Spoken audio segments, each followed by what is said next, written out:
예, 안녕하세요. 이변의 이대 이동현 변호사입니다. 예, 오늘은 학교 폭력 행정심판을 하려면 어떻게 대응해야 되는지에 대해서 알아보도록 하겠습니다.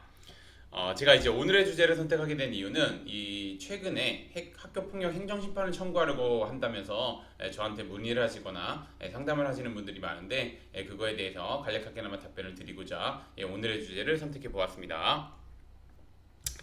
우선 들어가기 앞서 학교폭력의 개념을 보게 되면 학교폭력은 학교 내외에서 학생을 대상으로 발생한 상해, 폭행, 감금, 협박, 약취유인, 명예훼손, 모욕, 공갈, 강요, 강제적 심부름 및 성폭력, 따돌림, 사이버 따돌림, 정보통신망을 이용한 음란폭력 정보 등에 의하여 피해 학생에게 신체, 정신 또는 재산상 피해를 수반하는 행위를 의미합니다. 이 학교폭력의 개념을 정확하게 아셔야지 대응할 수 있기 때문에 제가 뭐 유튜브를 이제 촬영할 때마다 좀 설명을 드리는 부분입니다. 예, 그럼 이제 오늘의 주제인 학교폭력 행정심판을 청구하려고 한다면 한번 보도록 하겠습니다. 학교폭력 행정심판을 청구하려고 한다면 뭐 가해 관련 학생이 있고 피해 관련 학생이 있겠죠.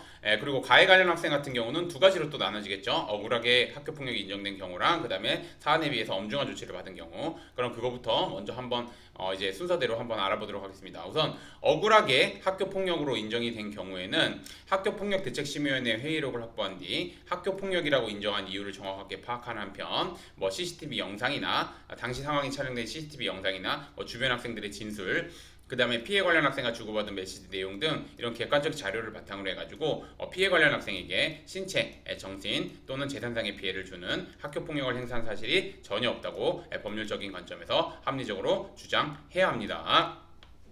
그리고 두 번째로는 이제 사안에 비해서 엄중한 조치를 받은 경우에는 학교폭력대책심의위원회 위원들이 엄중한 조치를 내린 이유를 정확하게 파악한 뒤 학교폭력의 심각성, 지속성, 고의성은 낮고 반성 정도, 화해 정도는 높다며 각 기준에 비추어 볼 때 재량권을 일탈 남용한 엄중한 조치라는 점에 대해서 적극적으로 대응해야지 원하는 결과를 얻을 수 있습니다.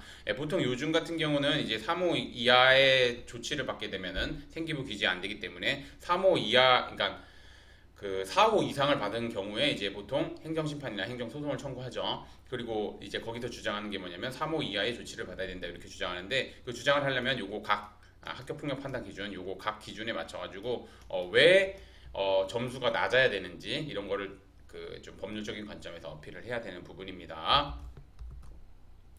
그 다음에 이제 피해 관련 학생 입장에서 한번 보도록 하겠습니다. 두 가지로 나눠지겠죠. 가해 관련 학생에 대해서 학교 폭력이 인정되지 않은 경우가 있고, 그 다음에 가해 관련 학생에 대해서 사안에 비해서 경미한 조치를 받은 경우가 있고, 이 두 가지 한번 알아보도록 하겠습니다. 가해 관련 학생에 대해서 학교 폭력이 인정되지 않은 경우에는 한번 보도록 하겠습니다. 학교폭력대책심의위원회 회의록을 확보한 뒤 학교폭력이라고 인정하지 않은 이유를 명확하게 파악한 한편 주변 학생들의 진술, 가해 관련 학생과 주고받은 메시지 내용, 심리상담센터의 상담 내역서 등 여러 객관적인 자료를 바탕으로 가해 관련 학생으로부터 신체 또는 정신 또는 재산상의 피해를 받았으므로 학교폭력에 해당한다고 그러니까 학교폭력에 해당한다는 점에 대해서 법률적인 관점에서 합리적으로 주장해야 합니다. 그리고 이제 사안에 비해서 경미한 조치를 받은 경우에는 학교폭력대책심의위원회에서 경미한 조치를 내린 이유를 명확하게 파악한 다음에 주변 학생들의 진술, 그다음에 정신과 진료 내역서 등 바탕으로 학교폭력의 심각성, 지속성, 고의성은 높고 반성 정도, 화해 정도는 낮다. 그래서 점수가 높게 나와야 되는데 지금 각 기준에 비춰볼 때 재량권을 일탈 남용한 경미한 조치다.